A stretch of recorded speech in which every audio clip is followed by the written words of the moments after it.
Aduh, selamat apa ini? Selamat sore ya, Mbak Igit ya. Selamat sore Mr. AM. Ya, AM Seneng Solusi. banget ya, Mr. AM Solusi. Moga-moga selalu bawa solusi terus. Ya. Pastinya buat teman-teman semua yang menonton Mr. AM Solusi Channel. Iya. Ada pesan untuk para penonton biasanya ini. Ini hostnya ini. Ini sebuah kehormatan lagi buat ketemu Mr. AM Solusi nih untuk kedua kalinya ya. Iya, kedua kalinya ini. Waduh, gua kedatangan ya beliau karena yang pertama kemarin kelihatannya penasaran, ini yang kedua kelihatannya ke depan perlu kita hire nih ya, staff ya, hire beliau ya. Wah, saya berbunga-bunga nih ya Mr. AM. Alhamdulillah ya Allah ya. Kita hire host ya yang beken. Siap. Oke, sekarang saya juga yang akan bilang ke netizen, jangan lupa subscribe, like, dan share. Nyalain juga lonceng notifikasinya supaya up to date terus dong sama konten gitu. Mr. AM Solusi. Supaya selalu mendapatkan pencerahan, ilmu, wawasan yang bermanfaat, ya enggak? Tentunya. Ini Dan juga jadi sukses. bukti ya. Walaupun kita terpaut umur ya Mr. AM, beda generasi tapi bisa bersinergi. Nah, ini itu juga yang paling penting, sinergis. Sinergi antar generasi. Ini Antar juga generasi. ada kaitannya nih dengan topik yang bakal kita bahas di episode kali ini ya. Waduh. Menarik nggak ya Mr. AM kalau kita bahas? Apa ini topiknya ini? Kan ini topiknya dadakan semua ini para pemirsa. Iya, kayaknya kalau kita bahas apa ya, ini? generasi ke generasi itu menarik buat diangkat ya Mr. AM ya. Sempat dengar nggak sih Mr. AM ada istilah generasi strawberry? Strawberry, kenapa nggak melon? Nah itu dia yang jadi pertanyaan kita bersama. Atau durian gitu ya? Durian ya? Tajam ya gitu ya? Saya lebih senang generasi durian karena saya suka durian. Iya, saya juga suka durian gitu ya.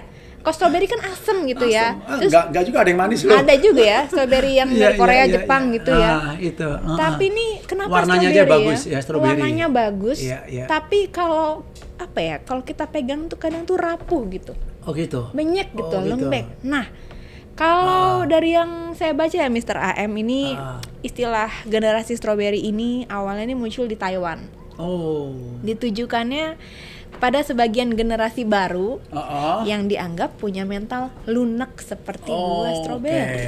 Nah, itu maksudnya ya. Iya katanya begitu nih Mr. AM. Mungkin teman-teman juga udah pernah dengar nih karena sempat jadi trending topik juga nih. Iya. Saya dengar-dengar cuma belum begitu ngeh terlalu dalam. Ya. Oke, lanjut. Tapi pastinya nanti pasti bisa berbagi insight yang sangat dalam ya nantinya. Karena kita nih ngomonginnya bakal lebih luas juga, bukan cuma generasi strawberry. Ya. Tapi bagaimana generasi ke generasi itu saling memandang atau bersinergi begitu ya. Ya. Sempat juga kemarin disebutkan Profesor Renald Kasali. Oh ya? Generasi strawberry ini. Ya. Pak Renal tuh bilang kalau generasi strawberry atau strawberry generation ini generasi muda yang sebenarnya nih penuh gagasan kreatif, tapi mudah menyerah. Dan mudah sakit hati. Nah, kebetulan kita lahir di generasi yang berbeda ya Mr. AM ya. Boleh di-spill kah generasinya atau ini privacy? Kalau ini deh, saya dulu buka kartu ya. Saya lahir tahun 91, berarti masuk ke generasi milenial. Nah, Mr. AM sendiri masuk ke generasi mana nih? Boleh di-sharing nggak? Kalau tahapan generasi ya, yang saya tahu itu ada generasi baby boomers. Itu antara tahun setelah Perang Dunia Kedua, tahun 45 sampai tahun 64. Kemudian ada generasi X, tahun 64 sampai tahun 76. Kemudian ada generasi milenial, tahun 77 sampai tahun 95. Kemudian ada generasi Z. Y ya? Y itu milenial, Z ya? Oh ya, Gen Z. Y itu milenial sama dengan generasi Z 95 sampai 2010. Dan 2010 sampai sekarang namanya generasi Alpha. Ya, Alpha atau Alpha ya. Gitu. Nah, saya masuknya ya di generasi antara milenial turun dikit, boomers naik dikit. Perbatasan gitu. Ya? Perbatasan. Nah, kalau Mbak tadi maksudnya generasi milenial. Oke. Nah, ini sekarang ada istilah baru yang namanya generasi strawberry. Tadi yang disampaikan ya. Saya fair baru dengar masih sayup-sayup saja ya, tapi kalau tadi disinggung generasi strawberry itu adalah generasi yang pinter, cerdas, tapi mudah sakit hati dan menyerah. Semangatnya itu mudah menyerah. Nah, kalau ini ya saya pernah membuat di episode pertama ya, episode pertama mungkin bisa dibuka ya para pemirsa di Mr. M Solusi YouTube ya. Episode pertama saya mengupas tentang kemampuan manusia ya untuk menjadi sukses lebih cepat daripada teman-temannya ya, yang satu lifting. Nah, kan ukuran kita kan teman-teman kan pasti kan nggak mungkin ya. Satu angkatan Peer. Kan nggak mungkin Anda ukurannya sama bapak Anda kan nggak mungkin kan, sama adik Anda kan nggak mungkin, kan nggak fair. Jadi yang fair teman satu lifting. Nah, itu di episode pertama saya mengupas tentang 5 kemampuan manusia yang harus dipunyai saat ini bila pengen sukses lebih cepat daripada teman-temannya. Salah satunya tadi yang kelima ya, yang menyangkut generasi strawberry. Yang kelima itu adalah adversity quotient. Artinya kemampuan menghadapi pressure atau kemampuan menghadapi tekanan. Nah, karena manusia ini kan di dunia ini sudah mendekati 8 miliar. Menurut Mbak Google yang saya cari ya literaturnya, idealnya bumi ini hanya ditempatin maksimum itu 6 miliar. Sekarang udah kelebihan 2 miliar. Kedepannya gimana? Nanti itu nanti episode berikutnya kedepannya gimana. Nah, artinya perseteruan, persaingan antar manusia itu udah semakin kompleks, luar biasa. Nah, makanya tidak heran ya, itu meningkat eskalasinya, tidak hanya sekedar ke manusia, tapi sudah antar negara. Nah, perebutan yang namanya sumber daya. Segala macam sumber daya, ya. Sumber daya alam, ya, sumber daya kelautan, ya, sumber daya udara, ya, cahaya, ya, listrik, energi dan lain sebagainya, ya, mineral itu ya, macam-macam, bahkan sumber daya manusia, ya. Jadi sudah banyak terjadi konflik-konflik, ya, memusnahkan etnis, ya, seperti itu. Nah, ini salah satu bentuk efek dari kelebihan manusia. Nah, berkaitan tadi dengan generasi strawberry, ya. Nah, kalau sekarang ini ada generasi yang pinter, cerdas, smart, tapi baperan, semangat juangnya rendah, mudah menyerah. Nah, ini mungkin ada beberapa faktor nih ya. Nah, ini ya, faktor pertama ya mungkin lingkungan, budaya. Ya, karena apa? Kalau kita mau analisis lebih lanjut ya, sebenarnya teknologi ini kan membuat orang malas. Benar nggak? Gitu. Instan ya semuanya. Instan. Dulu kita ini generasi nih. Bicara generasi baby boomers mungkin setelah Perang Dunia. Orang mau makan, itu nanam dulu. Ya. Sambil nunggu panen, dia mencari kemana-mana. Itu mau makan enak, berburu dulu, ternak dulu, ya, gitu. Sekarang, halo, buka aplikasi, telepon, itu, itu antar saya alamat ini, delivery ini, menunya semaunya, sesuai selera. Bayangin, beda gapnya generasi itu, dan ini tidak sampai 50 tahun, bayangin aja, itu. Generasi baby boomers sampai 64 itu tahun 2000 sudah online semua. Itu hanya 36 tahun. Tapi jaraknya udah seperti kayak bumi dan langit, ya kan? Nah sekarang ada istilah yang namanya generasi stroberi. Nah, karena teknologi yang sedemikian maju, otomatis jiwa untuk struggle, jiwa untuk berjuang, jiwa untuk mendapatkan sesuatu ya dengan perjuangan itu juga kelama-kelamaan terdegradasi. Gitu. Nah, contoh sekarang kita mau belajar. Dulu, nah ini generasi lagi nih, bicara generasi. Zaman saya ya, itu untuk mendapatkan satu ilmu itu harus beli buku. Beli bukunya itu tidak semudah instan seperti sekarang. Ya. Harus ke toko buku. Harus ke toko buku. Hunting dulu. Betul, ke toko buku kadang-kadang habis, harus pesan. Tunggu ya, penerbitnya baru cetak. Ya, nanti episode sekian terbit minggu depan. Ya, untuk bukumu yang kamu cari. Nunggu. Sekarang, itu detik ada Google lengkap. Nah, ini menjadikan semangat kita ya itu untuk berjuang ya itu akhirnya lemah. Nah, akhirnya efeknya ke mental. Karena tidak terasah dengan perjuangan, semuanya mendapatkan kemudahan, instan, semuanya gampang, tinggal pencet, tinggal telepon semuanya dapat. Begitu dia mengalami suatu cobaan, karena kan namanya hidup ini kan setiap saat kita nggak ngerti kan, cobaan itu datang dari mana aja. Contoh ini,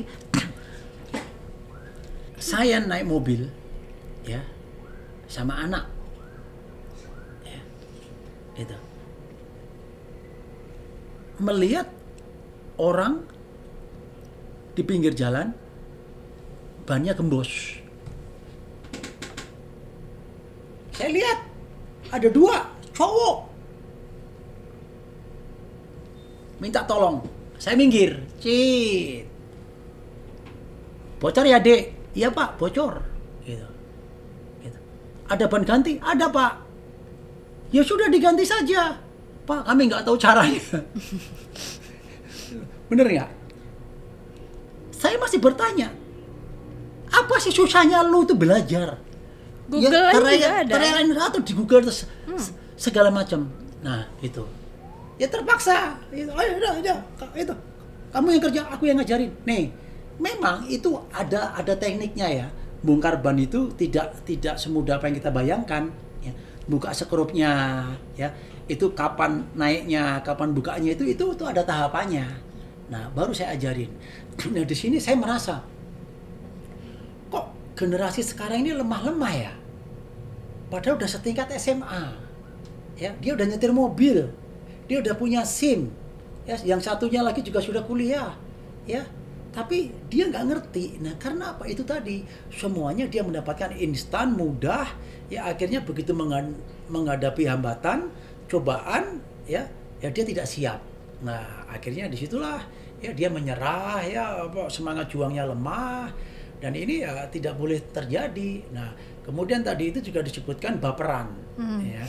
Nah, kalau baperan ini mungkin agak subjektivitas ya, itu karena saya melihat anak-anak sekarang itu tidak semuanya baperan sih, malah banyak yang ceria, tough, ya tough gitu. Bahkan ada yang cenderung malah cuek gitu loh, cuek gitu. Jadi malah nggak baper karena cueknya super cuek gitu loh. Itu jadi kalau itu sih mungkin perlu ada pengkajian lebih panjang ya. Tapi kalau dari semangat juangnya dia menurun, drop, yes. Ya ini terbukti sama anak saya sendiri juga. Ya, saya kadang-kadang dulu membandingkan dengan generasi kita, mungkin kejauhan deh. Oke, dengan generasi milenial ya sama generasi alpha itu kadang-kadang juga beda gitu ya. Anak sekarang contoh pamannya ya. Sekolah dia naik sepeda saja itu susah. Padahal jaraknya paling hanya 1 kilo. Kalau saya ngomong ke anak, papa dulu sekolah itu 6 kilo jalan kaki. Jam 5 berangkat.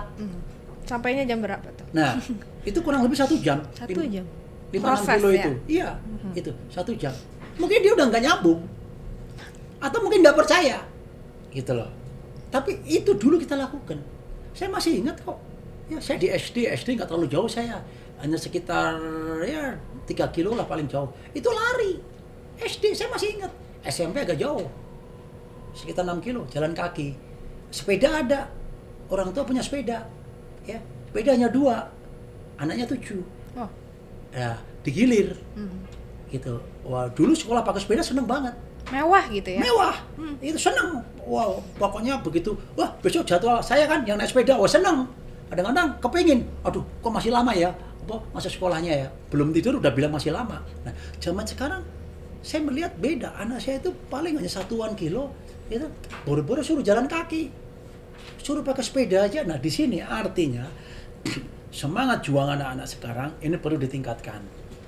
Nah, saya terus terang belum bisa memberikan solusi ya yang mantep, yang jospeleng ya, karena ini harus perlu pengkajian yang cukup komprehensif ya, itu dari lembaga yang terkait ya, itu bagaimana. Namun ada yang perlu bisa saya sampaikan itu tentang metode pembelajaran.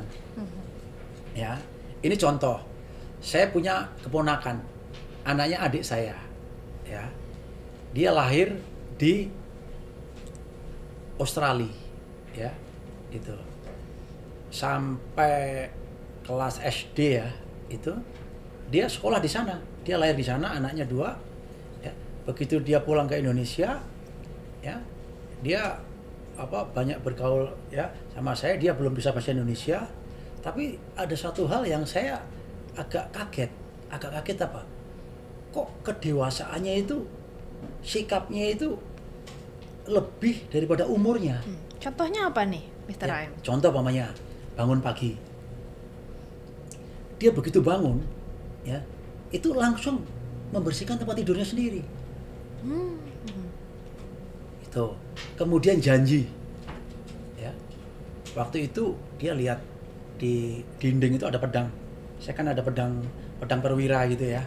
Itu. Dia nanya, Pak De, itu bisa dipinjam? Karena itu kan tajam kan. Aku bilang, kalau bilang nggak boleh kan nggak enak kan. Oh bisa, tapi jangan sekarang. Nah, saya membiasakan beberapa keponakan saya yang di Indonesia, biasanya kan di Jawa itu, di Solo ada namanya istilahnya diselimur. Diselimur itu dialihkan dia supaya dia lupa itu sehingga nggak jadi minta. Nah, saya bilang, aduh itu pedang bisa, tapi besok ya. Sekarang kan udah lewat, ini udah sore. Besok jam 2 siang deh. Gitu. Aku tahu jam 2 siang dia itu jamnya tidur. Ya, ini kan diselimur namanya ya, dialihkan. Oh, jam 2 Pak De. Oke. Jam 2 ya Pak De. Janji ya, promise ya. Oke, ya janji. Aku berpikir jam 2 kan kamu tidur, jamnya tidur. Karena ibunya streng. Gitu, jam 1 sampai jam 2, setengah 3 bangun kan. Tahu-tahu begitu jam 2 besok aku yang tidur malah dibangunin. Ditagih. Pak De, you promise to me. Hah? Wah. Ya. Yours what? Itu pedangmu. Udah jam 2. Wah, saya langsung. Nah, di sini saya mau bicara anak didikan di Australia ya. Itu umurnya ya, waktu itu dia baru sekitar 5-6 tahun ya, TK begitu. Tapi bersikapnya, kedewasaannya dan itu melebihi daripada anak umur yang 5 tahun yang di tempat kita, gitu loh. Nah, di sini aku tanya ke adik saya, gitu. Adik saya kan, nah itu anakmu kok ini ya mandiri banget ya, pagi bangun ini itu pokoknya udah kayak orang mandiri, udah kayak orang dewasa deh. Kalau di sini itu udah setingkat SMP SMA loh itu. Mas, di sana itu pendidikan mulai dari lahir ya sampai umur 7 tahun itu pendidikan karakter. Jadi di TK ya sampai SD ya kelas 1 itu pendidikan karakter, hanya main tapi juga tetap ilmu. Nah, jadi malah tidak ada dikasih baca, menulis segala macam, tidak ada itu, tapi itu disimulasi dengan permainan seperti itu. Nah, disitulah diberikan nilai-nilai tanggung jawab, nilai-nilai kejuangan, motivasi, kebersamaan, kesetiakawanan, ya, Itu jadi nilai-nilai kemandirian. Nah, makanya tidak heran ya, ini mohon maaf kalau kita melihat di negara-negara maju ya, itu tingkat kedewasaannya lebih daripada kita. Ya, begitu juga kalau mereka udah dewasa. Ya ta? Umur 18 tahun masih ikut orang tua, malu. Aku harus keluar dong, kos dong di sana sini itu. Sejak kecil, sejak lahir tidur udah di kamar sendiri. Ya kan? Apalagi sudah umur 7 tahun ke atas yang mereka sama orang tua. Jadi di sini beda budaya ya, tapi kita harus bisa melihat mana yang baik, mana yang buruk. Kalau yang baik, kenapa tidak kita adopsi? Gitu loh ya. Sehingga yang namanya generasi strawberry ya, itu di tempat kita itu persentasenya ya moga-moga rendah. Nah, ini kalau mau diadakan riset ya, setiap negara, coba ambil salah satu negara itu yang udah maju, berapa persen sih generasi stroberinya? Ya, sama negara kita berapa persen, kan seperti itu kan bisa pasti kan ya, random aja, riset aja gitu. Nah, jadi disinilah kembali lagi ya, faktor pendidikan ya menurut saya perlu ya, faktor lingkungan juga perlu, faktor budaya juga perlu, kebiasaan juga perlu ya. Ya, inilah harus dipikirkan karena itu akan terintervensi oleh kemajuan teknologi ya, yang ujungnya kemajuan teknologi ini membuat orang duduk di tempat, malas kemana-mana, tapi bisa menguasai dunia. Kebutuhannya tercukupi dengan duduk di tempat saja. Benar nggak? Nah, sekarang kan Anda sekarang duduk di tempat sebenarnya sudah bisa semuanya loh. Anda duduk di tempat sudah bisa bekerja. Ada Zoom. Anda duduk di tempat sudah bisa makan, tinggal telepon. Oke, jadi itulah tadi efek negatif ya dari kemajuan teknologi itu. Dengan kita hanya bisa duduk ya, semuanya sudah bisa kita jangkau, semuanya bisa juga tercukupi ya, akhirnya menimbulkan degradasi semangat perjuangan, semangat pantang menyerah, kemudian ketahanan menghadapi pressure ya, ketahanan menghadapi cobaan ya, baperan, sensitivitas ya. Karena kenapa ini ya, kenapa sensitivitas dan baperan? Karena tingkat sociality itu juga menurun. Karena semuanya bisa dikerjakan dari kamar.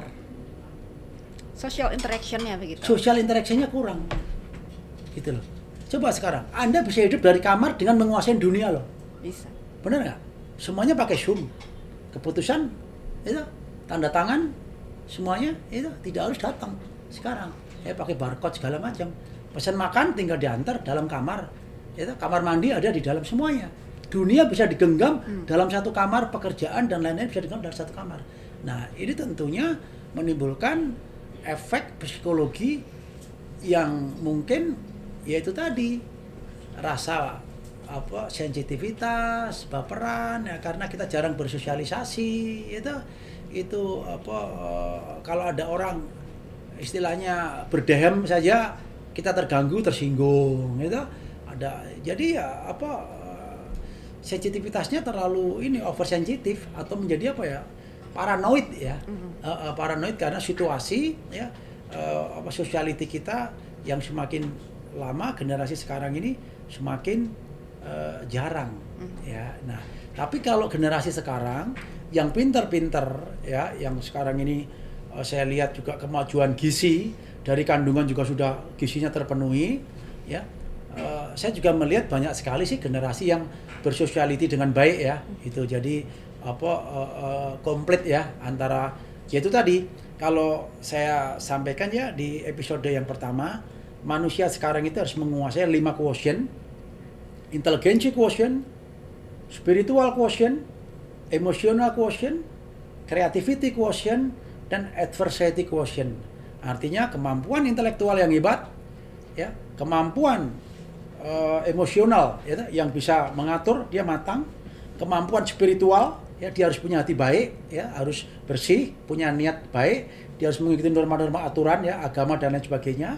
Kemudian dia harus mempunyai creativity quotient ya, kemampuan berkreativitas yang setinggi-tingginya ya, karena sekarang ini dibutuhkan terobosan ya, ide ya, imagine ya, Dan yang kelima, adversity quotient, ketahanan menghadapi pressure, persaingan dunia yang sudah luar biasa. Ya, manusia udah 8 miliar. Ya, itu jadi otomatis pressure-nya akan semakin luar biasa. Nah, jadi saya rasa kalau kita menguasai 5 quotient itu tadi, ya, kita akan menjadi generasi sekarang yang hebat. Ya, tidak lagi menjadi generasi strawberry, tapi menjadi berlian generasi, itu generasi yang brilian, ya, diamond, itu. Saya rasa seperti itu. Diamond kan tahan asah, tahan banting, tahan panas, itu paling keras lah. Saya rasa seperti itu. Aduh, pertanyaannya ini berat, tapi juga masih bisa gue handle.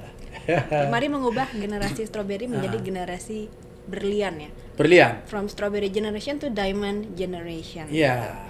Nah, generasi strawberry ke generasi berlian. Ya. Lalu supaya antara generasi ini bukannya malah sensitif atau saling sikut, tapi justru bersinergi, itu mungkin ada tipsnya kah dari Mr. AM sebagai closing statement juga? Oke, jadi begini, manusia ini kan tidak akan bisa menguasai seluruh bidang. Ya, manusia kan cenderung profesional dengan bidangnya masing-masing. Gitu. Ada sebagai insinyur pertanian, ada insinyur sipil, itu ada insinyur hidro, itu elektro dan lain sebagainya. Itu baru satu spesies insinyur. Begitu juga beda spesies. Itu ada yang menguasai itu di bidang pertambangan, ada yang menguasai manajemen dan yang lain sebagainya lah. Ya, banyak sekali ya. Nah, jadi kalau kita mau maju, ya harus bersinergis. Dan pada prinsipnya secara alam manusia itu adalah diciptakan untuk makhluk yang unik, yang tidak bisa hidup sendiri. Dia harus berkumpul. Sejak manusia ada, dia cenderung untuk berkumpul. Ya kan? Ya, kan begitu manusia Adam dan Hawa, itu Adam aja sendiri minta ke Tuhan, gua kesepian. Nah, ya benar nggak? Ya, turunkanlah Hawa. Kan mendapatkan teman, ya kan? Begitu punya anak, bukannya anaknya pisah-pisah kan kumpul. Nah, ini semakin lama uni. Nah, makanya terciptalah kelompok-kelompok, golongan-golongan dan menjadi suatu negara. Ini sebenarnya interpretasi bahwa manusia itu kepingin berkumpul bersama-sama. Nah, seperti itu. Nah, jadi kembali lagi ke generasi tadi, ya sekarang dengan teknologi yang sedemikian hebat, ya, itu masing-masing mempunyai keahlian bidang masing-masing. Ya, kalau kepingin cepat berkembang, ya harus bersinergi. Anda punya kemampuan membuat sesuatu A, saya mempunyai kemampuan membuat sesuatu B, yang lain C, D, E. Kita gabung menjadi satu. Kan akan timbul produk baru. Ya kan? Yang tidak kita sangka-sangka. Bahkan yang akan mewujudkan mimpi kita bersama. Karena sinergis itu tadi. Ya, jadi tidak bisa masing-masing individu mau maju sendiri, ya. Jadi sinergitas, ya, itu sangat penting sekali, ya, di dalam dunia apapun. Jadi itulah sangat diperlukan sekali kalau para generasi muda sekarang, ya, generasi strawberry bisa menjadi generasi berlian, ya, dengan sinergis. Ya, sinergitas ini sangat perlu sekali, ya, itu. Jadi akan menjadi suatu kemampuan untuk menemukan sesuatu yang baru, untuk menciptakan inovasi yang baru, untuk menciptakan barang yang baru, teknologi yang baru, ya harus sinergis. Ya, semua disiplin ilmu semakin sinergis ya akan semakin bagus. Nah, kalau di perusahaan saya tadi mungkin saya sampaikan, ya, saya selalu mengajarkan super team. Tidak ada yang Superman atau one man show gitu, ya. Gitu. Jadi menciptakan super team itu tidak gampang, tapi kalau itu sudah tercipta akan tercipta produk, ya, inovasi yang luar biasa. Ya, jadi ini yang saya ingin sampaikan kepada generasi sekarang, ya, generasi milenial, generasi Z, generasi Alpha, ya, dan generasi strawberry, ya. Jangan ada generasi strawberry, malu dibilang generasi strawberry, benar nggak? Itu dibilang generasi berlian, nah itu baru top. Baru itu top, ya. Ada juga quote yang bilang, ya, pepatah gitu. If you want to walk fast, run alone. Yeah. If you want to walk far, run or walk together itu benar juga. Benar, ya. Ya, kalau Luar kita biasa. berjalan sendiri ya, kelihatannya cepat ya, tapi belum tentu cepat ya itu. Karena sesuatu yang dikerjakan bersama-sama itu biasanya lebih cepat ya itu. Jadi ya sinergis itu perlu ya. Dan kalau di bangsa dan negara itu persatuan ya. Itu kalau di kerjasama ya sinergisitas. Oke, mungkin itu Mbak Egit ya atas wawancaranya. Terima kasih nih sudah jauh-jauh datang di tempat saya ya.